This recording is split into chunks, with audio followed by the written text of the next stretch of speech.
Like, don't let life put you in a circumstance or a situation where you stop dreaming.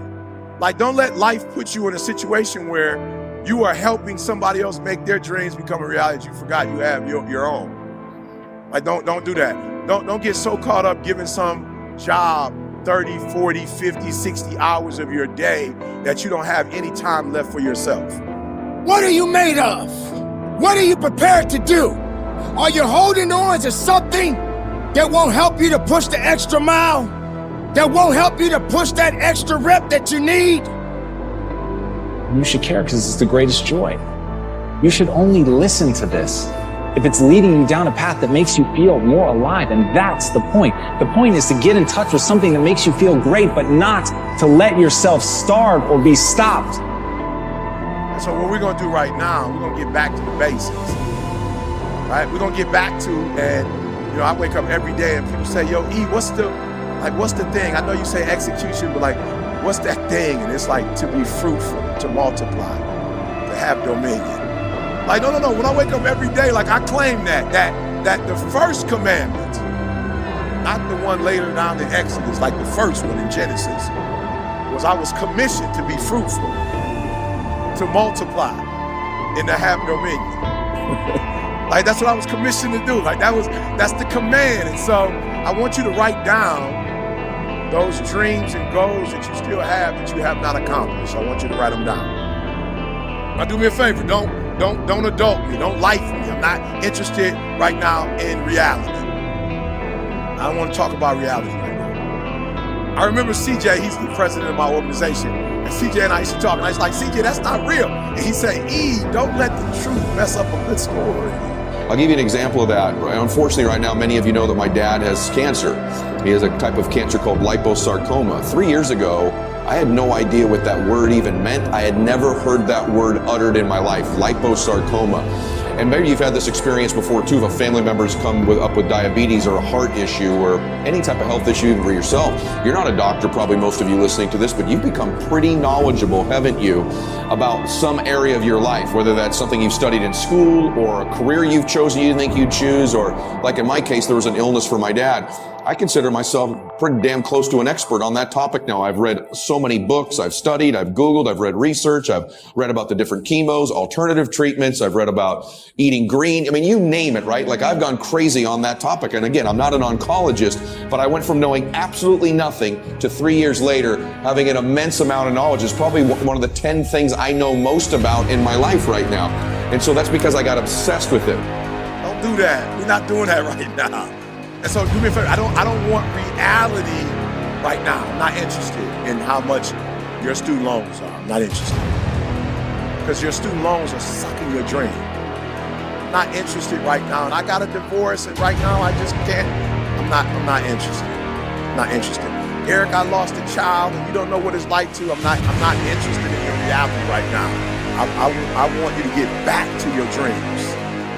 I want you to get back to your goals, because no matter what has happened in life, you got another 30 years, another 40 years, another 50 years, like you can't get stuck on, like you can't let that thing that devastated you in 1989, the thing that devastated you in 1996, 2001, like you can't wake up every day to 2001.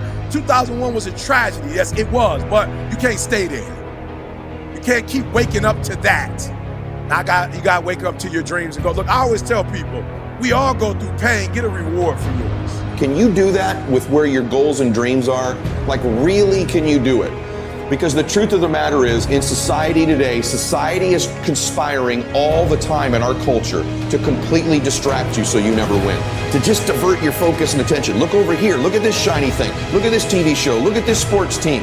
Worry about what's going on here in this war. And they get these different things on television and our phones and in our lives to just get us distracted so we never get obsessed. We never get laser focused for an extended period of time. Will you finish what you start? Are you strong enough? Are you willing enough? Do you have what it takes to do what's necessary to adapt and overcome? Life will continue to go on. So get up, carry on, and understand and know that your work is not done yet. There can be no victory without a struggle attached to it. You don't deserve a victory without a failure. In this place, there is no easy.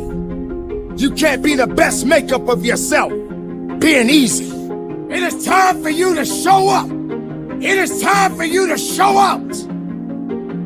By a fear that you'll fail, by a fear that it can't be done. Have fun. Have the guts to enjoy yourself. Have the guts to go out and attempt something audacious and terrifying, knowing that all along, if you're doing it right, you're gonna have a good time.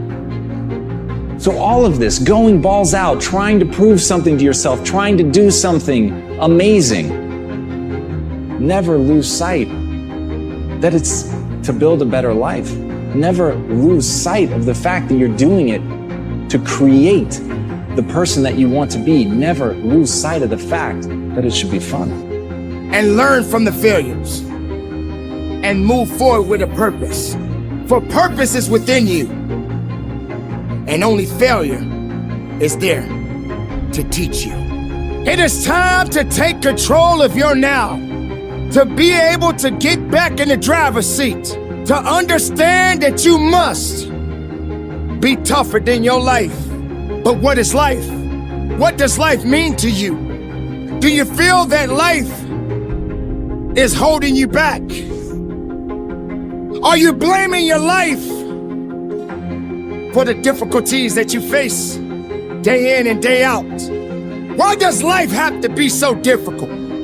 As Kurt Vonnegut, one of the greatest authors in modern times, said, "When I write, I feel like an armless, legless man with a crayon in his mouth." But he still did it. And that's the kind of thing that you're going to hear from the greats. You're not going to hear that it was easy. You're not going to hear that they felt suave and cool. Even the greatest of all time have that awkwardness and that clumsiness. They're never quite as good as they want to be. But what I want you to understand is, even though Kurt Vonnegut said those words, he wrote tons of books that changed people's lives, that changed the landscape of literature, because despite the fact that he felt awkward and clumsy, he kept doing it and forcing himself to move forward, to take one step after another, even when the process was not exactly rewarding. He believed in something. He knew that what he was trying to do would ultimately get better. He knew that if he wanted to accomplish something great, that he had to push through the awkwardness. And that is the very trick to getting great. Why must we struggle so much? What good is life if every day there's so much pain? Life is not responsible for how you take care of your own mindset. You must be in control of everything that you do going forward in your life. You must have the possession of understanding that life is good. Doesn't matter what day it is. If you're alive, life is good. If you're struggling, life is good.